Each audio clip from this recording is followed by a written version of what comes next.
All right, we will continue on our fourth and final page for this algebra review, number 39. In order to combine these fractions with addition or subtraction, we need a common denominator. X cubed is going to be our common denominator, which means this one is missing a couple of x's in the denominator. So I'm going to multiply the top and bottom by x squared, and now I have a denominator of x cubed. This one is only missing one x, so I'm going to distribute an x on this numerator, and that will give me a denominator of x cubed. So I have 2x squared over x cubed plus, and I'll distribute, 3x squared plus x over x cubed plus x minus 2 over x cubed. Okay, so now I can combine like terms. 2x squared plus 3x squared is 5x squared. Then I've got x plus x, so that's 2x. And then I've got a minus 2 left over, and that's all over x cubed. Number 40. This is a difference of squares. X squared minus 9 is the same as x plus 3 times x minus 3, which means this first fraction is missing an x minus 3, so I need to multiply the top and bottom by x minus 3. This one is missing an x plus 3.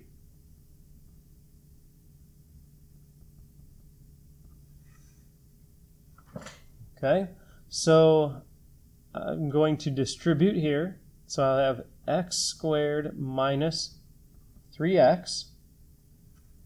Here I'll have 4x squared plus 12x minus 18, and now that is all over the denominator of x plus 3 times x minus 3. Okay, I've got some like terms. X squared plus 4x squared, that is 5x squared. Negative 3x plus 12x is plus 9x. And then I have minus 18 all over x plus 3 times x minus 3. Now I want to see if I can factor this numerator. But this time a is not 1. Okay, so what I need to do is multiply a times c. Okay, so that's 5 times negative 18. So for this one, I'm going to go ahead and pull out the calculator. 5 times negative 18 is negative 90. So I need two numbers that multiply to make negative 90 and add up to 9. Okay? So two numbers that multiply to negative 90 and add up to 9, those numbers happen to be 15 and negative 6. Okay, so 15 times negative 6 is negative 90. 15 plus negative 6 is 9. Okay, so for my factored form, here's what I'm going to do. I'm going to split this 9x into a 15x minus 6x. So just for this numerator, I've got 5x squared plus 15x minus 6x, which is the same as 9x, minus 18. And I'm going to factor that numerator by grouping. So in this first group, I can factor out 5x. Okay, when I divide both of these terms by 5x, I get x plus 3. Now the second group, I have to use this sign, so negative. I'm going to factor out a negative 6. So I've got minus 6 times, and when I divide both terms by negative 6, I'm going to have x plus 3. So my factored form of the numerator is 5x minus 6 times x plus 3, and that is all over this denominator.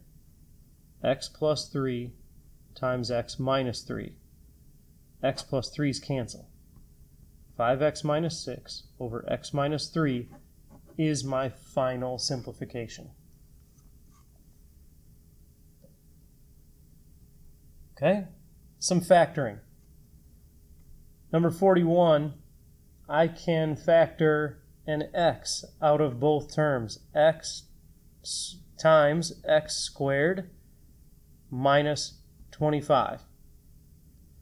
Now I have a difference of squares, so I still have that x out front, and x squared minus 25 is x plus 5 times x minus 5. Okay, number 42 is going to have some factoring in it just like number 40. A is not 1. 3 times 2 is 6. I need numbers that multiply to 6 and add to negative 5. Okay, so this one's a little bit easier numbers than the last time we factored one like this. Negative 3 times negative 2 is 6. Negative 3 plus negative 2 is negative 5. So this middle term is going to be split into negative 3x minus 2x. 3x squared minus 3x minus 2x plus 2, and now factor by grouping.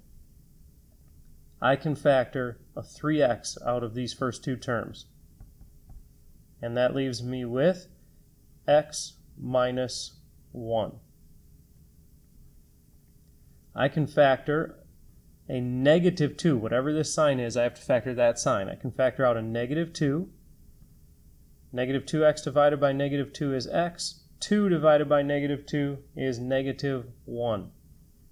So my factored form is 3x minus 2 times x minus 1.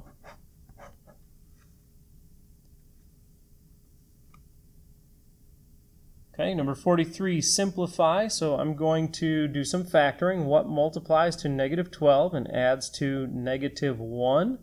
And I believe that would be negative 4 times 3 is negative 12. Negative 4 plus 3 is negative 1. So I've got x minus 3 times, x plus 3 times x minus 4. So this is where a is 1, so it's more of an easy factoring than when a is not 1. In the denominator, it looks like I can factor out an x squared. X cubed divided by x squared is x.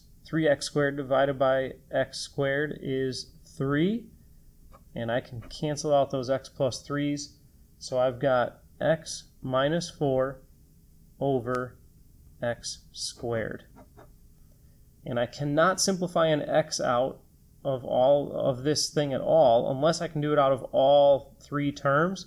There's no x here, so please don't try to simplify an x just out of these.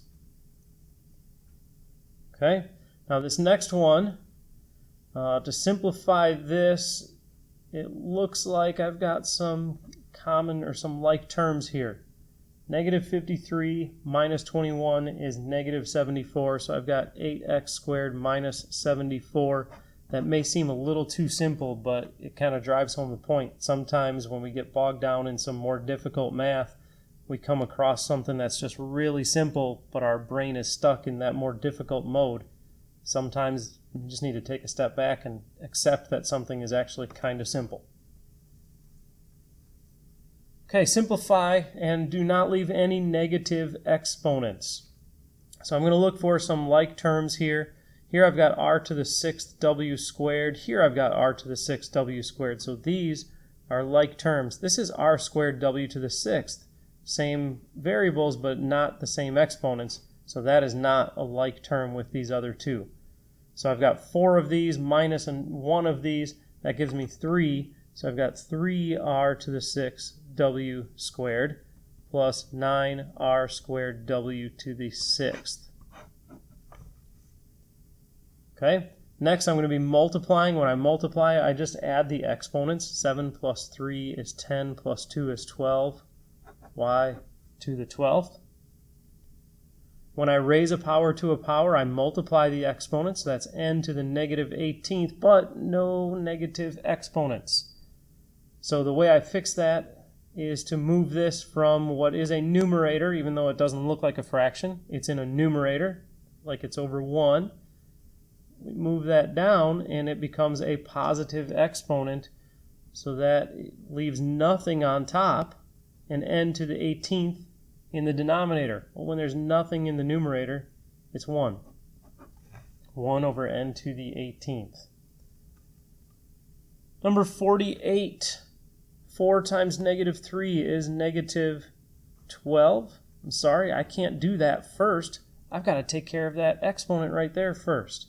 So scratch that, and we're going to take care of that exponent. So I'm going to leave that 4a cubed c squared as it is for now, times negative 3 to the second power. Negative 3 squared is 9.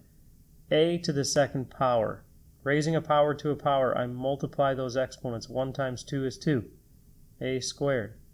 C to the fourth to the second power, I multiply those exponents. 4 times 2 is 8. C to the 8th. Now I can actually multiply the 4 with that 9. 4 times 9 is 36. A to the third times a squared. When I'm multiplying these, I'm going to add the exponents. That's a to the 5th. C squared times c to the 8th. Add those, and I get c to the 10th power. Number 49. Things that are underneath radicals can be multiplied. 3 times 75 is 225. X squared times x is x cubed.